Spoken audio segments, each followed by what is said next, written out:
Dally was waiting for Johnny and me under the streetlight at the corner of Pickett and Sutton, and since we got there early, we had time to go over to the drugstore in the shopping center and goof around. We bought Cokes and blew the straws at the waitress and walked around eyeing things that were lying out in the open until the manager got wise to us and suggested we leave. He was too late, though. Dally walked out with 2 packages of Cools under his jacket. Then we went across the street and down Sutton a little way to the Dingo. There are lots of drive-ins in town. The Socs go to the Way Out and to Rusty's, and the Greasers go to the Dingo and to Jay's. The Dingo is a pretty rough hangout. There's always a fight going on there, and once a girl got shot. We walked around talking to all the Greasers in hoods we knew, leaning in car windows or hopping into the back seats, and getting in on who was running away and who was in jail, and who was going with who, and who could whip who, and who stole what and when and why. We knew about everybody there. There was a pretty good fight while we were there between a big 23-year-old greaser and a Mexican hitchhiker.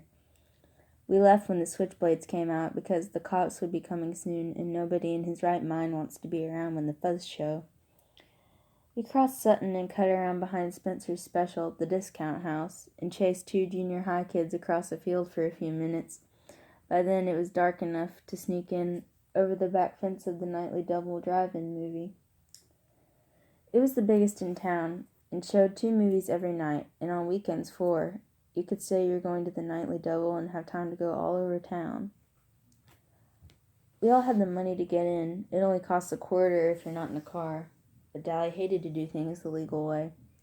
He liked to show that he didn't care whether there was a law or not. He went around trying to break laws. We went to the rows of seats in front of the concession stand to sit down. Nobody else was there except 2 girls who were sitting down in front. Dally eyed them coolly, then walked down the aisle and sat right behind them. I had a sick feeling that Dally was up to his usual tricks, and I was right. He started talking loud enough for the 2 girls to hear. He started out bad and got worse. Dallas could talk awful dirty if he wanted to, and I guess he wanted to then. I felt my ears get hot. 2-Bit or Steve or even Soda would have gone right along with him just to see if they could embarrass the girls, but that kind of kicks just doesn't appeal to me. I sat there, struck dumb, and Johnny left hastily to get a Coke. I wouldn't have felt so embarrassed if they had been greasy girls. I might have even helped old Dallas, but those 2 girls weren't our kind. They were tough-looking girls, dressed sharp and really good-looking. They looked about 16 or 17. One had short, dark hair, and the other had long red hair. The redhead was getting mad, or scared. She sat up straight, and she was chewing hard on her gum. The other one pretended not to hear Dally. Dally was getting impatient. He put his feet up on the back of the redhead's chair, winked at me, and beat his own record for saying something dirty. She turned around and gave him a cool stare. "Take your feet off my chair and shut your trap." Boy, she was good-looking. I'd seen her before. She was a cheerleader at our school. I'd always thought she was stuck up. Dally merely looked at her and kept his feet where they were. "Who's going to make me?" The other one turned around and watched us. "That's the greaser that jockeys for the /J sometimes," she said, as if we couldn't hear her. I had heard the same tone 1,000,000 times. Greaser, greaser, greaser. Oh yeah, I had heard that tone before too many times. What are they doing at a drive-in without a car, I thought, and Dallas said, "I know you 2. I've seen you around rodeos." "It's a shame you can't ride bull half as good as you can talk it," the redhead said coolly and turned back around. That didn't bother Dally in the least. "You 2 barrel race, huh?" "You'd better leave us alone," the redhead said in a biting voice, "or I'll call the cops." "Oh, my. Dally looked bored. "You got me scared to death. You ought to see my record sometime, baby." He grinned slyly. "Guess what I've been in for?" "Please leave us alone," she said. "Why don't you be nice and leave us alone?" Dally grinned roguishly. "I'm never nice. Want a Coke?" She was mad by then. I wouldn't drink it if I was starving in the desert. Get lost, Hood. Dally merely shrugged and strolled off. The girl looked at me. I was half scared of her. I'm half scared of all nice girls, especially Socs. Are you going to start in on us? I shook my head, wide-eyed. No? Suddenly she smiled. Gosh, she was pretty. You don't look the type. What's your name? I wished she hadn't asked me that. I hate to tell people my name for the first time. Ponyboy Curtis. Then I waited for the, you're kidding, or that's your real name, or one of the other remarks I usually get. Ponyboy's my real name, and personally I like it. The redhead just smiled. That's an original and lovely name. My dad was an original person, I said. I've got a brother named Soda Pop, and it says so on his birth certificate. My name's Cherry, but I'm called Cherry because of my hair. Cherry Valance. I know, I said. You're a cheerleader. We go to the same school. You don't look old enough to be going to high school, the dark-haired girl said. I'm not. I got put up a year in grade school. Cherry was looking at me. What's a nice smart kid like you running around with trash like that for? I felt myself stiffen. I'm a grease, same as Dally. He's my buddy. I'm sorry, Ponyboy, she said softly. Then she said briskly, your brother Soda Pop, does he work at a gasoline a gasoline station? A DX, I think? Yeah. Man, your brother is one doll. I might have guessed you were brothers. You look alike. I grinned with pride.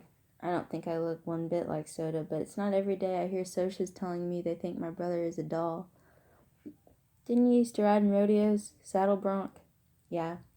Dad made him quit after he tore a ligament, though. We still hang around rodeos a lot. I've seen you two barrel race. You're good. Thanks, Cherry said, and the other girl, who was named Marcia, said, How come we don't see your brother at school? He's not any older than 16 or 17, is he? I winced inside. I've told you I can't stand it that Soda dropped out. He's a dropout, I said roughly. Dropout made me think of some poor dumb-looking hoodlum wandering the streets, breaking out street lights.